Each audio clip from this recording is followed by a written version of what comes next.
Varicose వ్యాధితో బాధపడుతున్నారంట. తక్కువ ఖర్చుతో ట్రీట్మెంట్ కావాలి అనుకుంటే ఎవిస్ హాస్పిటల్ని సంప్రదించండి. నమస్తే రమ్మగారు. నమస్తే జయ. రమ్మగారు, ఇల్లు ఎప్పుడు శుభ్రంగా ఉంచుకోవాలి, అందరికీ తెలిసిన విషయమే.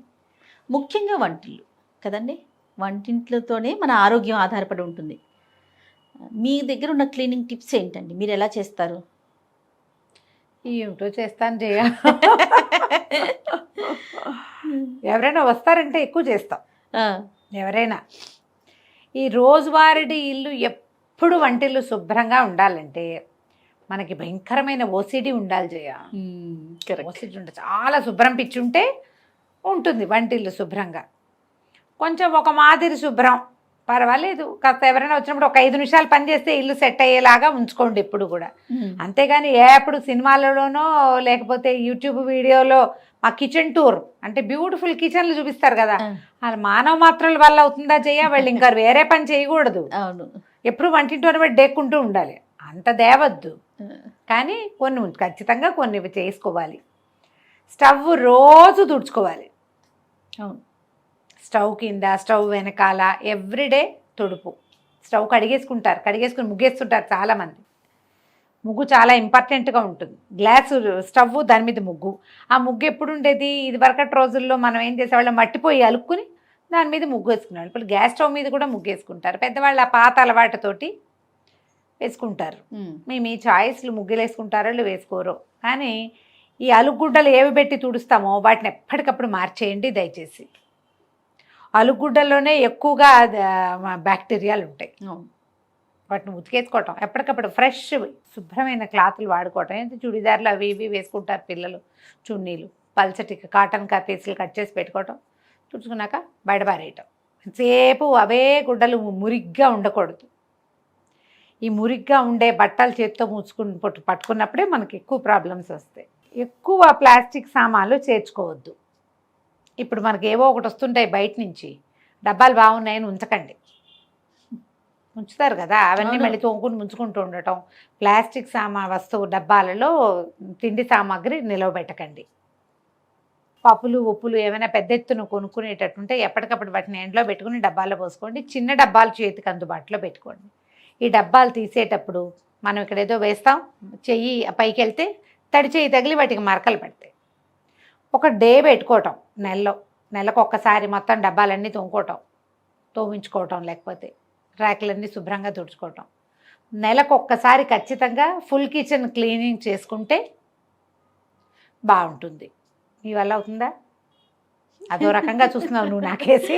నెలకు ఒకసారి నేనైతే ఆ టిప్ ఫాలో ఉంటాము గారు. ఎప్పుడు అయిపోతే అప్పుడు ఆ డబ్బా క్లీన్ చేసేసి కడిగి ఎండబెట్టి పెట్టేసి. అలాగే ఇప్పుడు నెలకు సరిపడానే ఉంటాయి కదా జనరల్గా. అదే ఏదైనా ఒక డబ్బా ఖాళీ అయితే ఆ డబ్బా కడిగి తుడిచేసుకుని ఫ్రెష్ వస్తువు పోసుకోవటం. సరుకుండగా పొయ్యము అంతే. ఖాళీ అయిన డబ్బాలో యాజ్ ఇట్ ఈజ్గా పోయొద్దు, ఆ డబ్బా కడుక్కోవాలి. ఒకటి ఉంటుంది గారు అమ్మగారు, మనం తెప్పించుకునేటప్పుడు ఒక 3 కిలోలు 4 కిలోలు 5 కిలోలు తెప్పించుకుంటాం, చిన్న డబ్బాల్లో పోసుకుంటాం కదా. అవును, అది ఒక్కొక్కటి తొందరగా అయిపోయినప్పుడు మళ్ళీ దీన్ని క్లీన్ చేసుకోవాలి. అట్లా పోసుకోవటం బెటర్ అనిపిస్తుంది. చేసుకోవాలి. ఇప్పుడు ఆ డబ్బాలే కాదు, ఈ నెల చేసుకునేది ఏంటంటే ఈ ఇంతవి అంతవి మిగిలిపోయినవి, కాస్త కుస్తా పురుగు చూసినవి, డబ్బా మాసిపోయింది, ఇవన్నీ కూడా జనరల్గా పీరియడ్స్ స్నానం అయిపోయాక అన్నీ ఒకసారి క్లీన్ చేసుకుంటారు కదా, అప్పుడు అలాంటివి చేసుకోవాలి. కిచెన్లో చేతులు తుడుచుకునే టవల్స్ అవును ఎప్పటికప్పుడు ఉతికేసుకోవాలి. ఎక్కువ ఉండాలి, ఉతికేసుకోవాలి. గట్లు తుడుచుకోవడానికి, స్టవ్ తుడుచుకోవడానికి సెపరేట్గా మెయింటైన్ చేయండి. ఈ స్టవ్ తుడిచే దాంతో డైనింగ్ టేబుల్ తుడవకూడదు. అవును, డైనింగ్ టేబుల్ తుడిచేది వేరు, స్టవ్ తుడిచేది వేరు, చేతులు తుడుచుకునేది వేరు, డబ్బాలు తుడుచుకునేది వేరు. చేతులు కూడా తడి చేతులు తుడుచుకునేది వేరు, మళ్ళీ పొడి చేతులు పట్టుకునేది వేరు. ఇన్ని వేరుగా ఉండాలి గ్యారంటీగా. అన్నిటికీ ఒకటే చేస్తే మీ ఇంట్లో తరచుగా మోషన్స్ లాంటి సమస్యలు కనపడతాయి, గమనించుకోండి.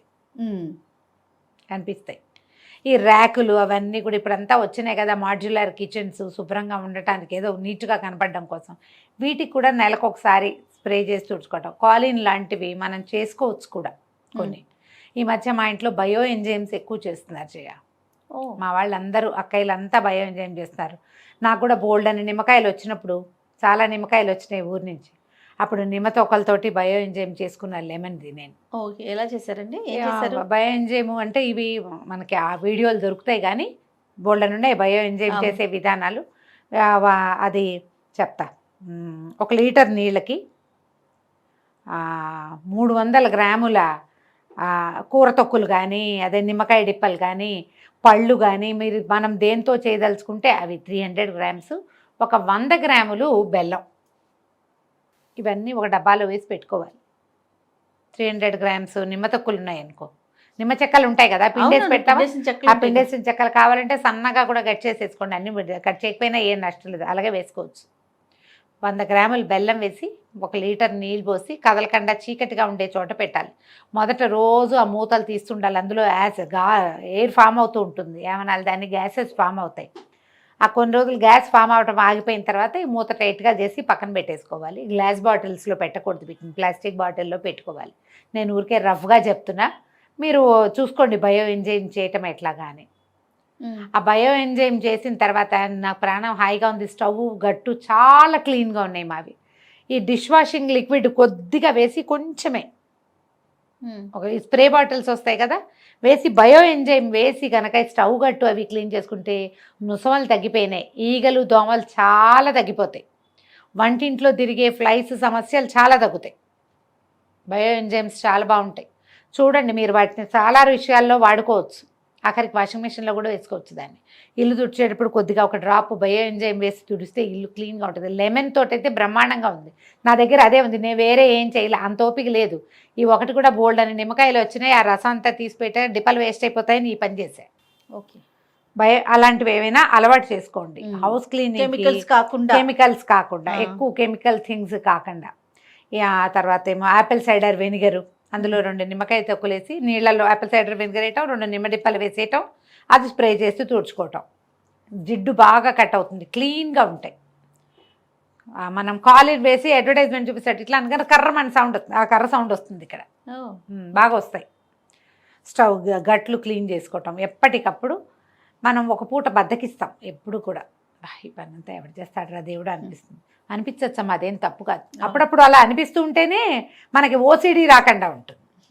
ఓసిడి అంత చాలా పెద్ద సమస్య కదా, అంత అతి శుభ్రాలు, ఎప్పుడు చేతులు కడుక్కుంటుంటాం, ఎప్పుడు గట్లు తోముకుంటుంటాం, ఎప్పుడు గిన్నెలు తోముకుంటుంటాం, పిచ్చి అయిపోకండి. కానీ కొంచెం క్లీన్గా ఉంచుకుంటే ఏంటంటే మనం వంటింట్లోంచి ఆహార పదార్థాలు బయటకు వస్తాయి. పిల్లల ఆరోగ్యము, మన ఆరోగ్యము, దాని అన్నిటికీ దారి కిచెనే కదా. కదా, ఎప్పటికప్పుడు క్లీన్ చేసేందుకు ఒక ప్రాక్టీస్ ఉంచుకోండి.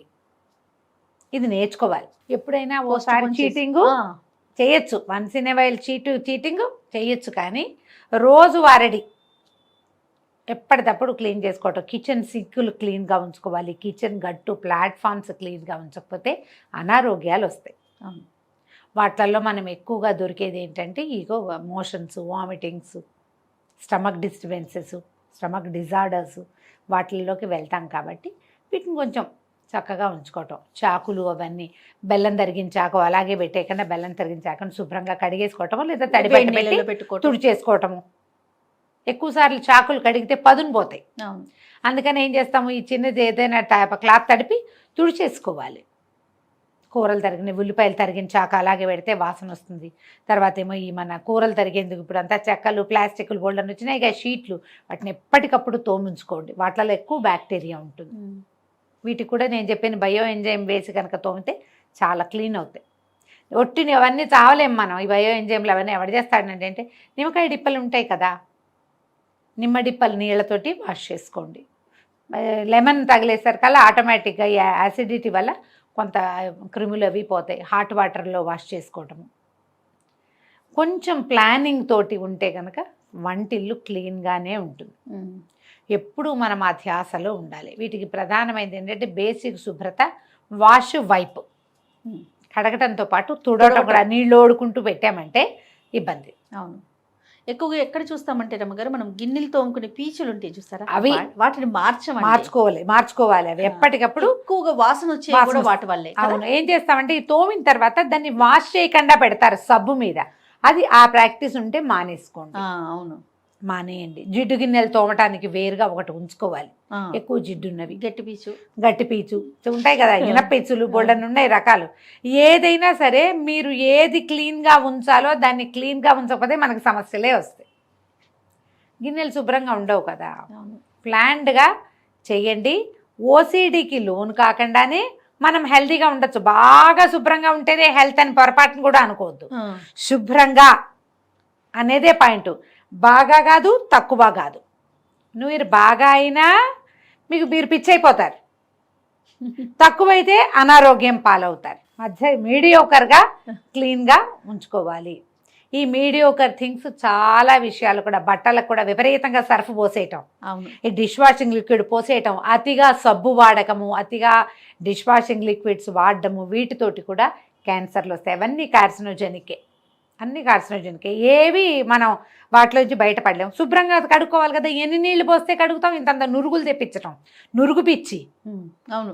కొంతమందికి. అవి తగ్గించుకోండి. అవి ఏమంత మంచి పద్ధతి కాదు. ఏమైనా ఇంట్లో బొద్దింకలు లాంటివి ఉంటే అవి ఆహార పదార్థాలకి మీదకి వచ్చేయకుండా బొద్దింకలకి మందు కొట్టించుకోండి, లేదా మందు పెట్టించుకోండి. 5 ఏళ్ళకోసారి 3 ఏళ్ళకోసారి పెట్టేవి కనపడుతున్నాయి, అలాంటిది ఏదైనా ట్రై చేయండి. తర్వాత పదార్థాలకి మూతలు పెట్టడం ప్రాక్టీస్ చేయండి. మెయిన్ అది. బాటిల్స్కి మూతలు పెట్టడం, డబ్బాకి మూత పెట్టడం, గిన్నెల మీద మూతలు పెట్టడం, కాగిన పాల మీద ఒక మూత ఉంచటం. కాఫీ కలుపుకున్నాం, మనం ఒక కప్పు తాగాం, ఇంకో అరకప్పు ఉంది, పని మనిషి వస్తున్నాడు, భార్య ఎక్కడ, దాన్ని ఎత్తున ఒక మూత, ఒక గ్లాసులో పోసాం, దాన్ని ఎత్తున మూత. ఇవి ప్రాక్టీస్ ఉంచుకోండి. ఇవన్నీ హెల్తీ టిప్సే. మనకు తెలుసు, ఏం తెలియదు ఇందులో మనకి, ఉంటాము. ఏం తెలీదు, జస్ట్ కొంచెం ఐడియా ఉంటే సరిపోతుంది. మీ వంటిల్తి శుభ్రతే మీ ఆరోగ్యానికి మొదటి మెట్టు. అంతే కదా. అంతే రమ్మగారు. నమస్తే. నమస్తే జయ.